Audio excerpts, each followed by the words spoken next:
barchamiz uchun alohida ahamiyatga ega. Chunki yurtimiz mustaqilligining 35 yilligini nishonlamoqda. 35 yil. Bu xalqimizning tinchligi, bunyodkorligi va ulkan taraqqiyot yo'lini o'zida mujassam etgan sharafli tarixdir. Mustaqillik bizga erkin yashash, vatanimiz ravnaqi yo'lida fidoyilik bilan mehnat qilish va kelajakka ishonch bilan intilish imkonini berdi.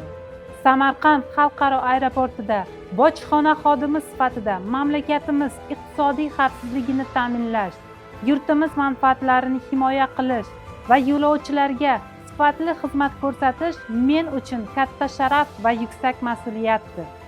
Aziz yurtdoshlar, sizlarni O'zbekiston Respublikasi mustaqilligining 35 yilligi bilan samimiy muborakbod etaman. Yurtimiz osmoni doimo musaffo, xalqimiz hayoti tinch va farovon, mustaqilligimiz esa abadiy bo'lsin.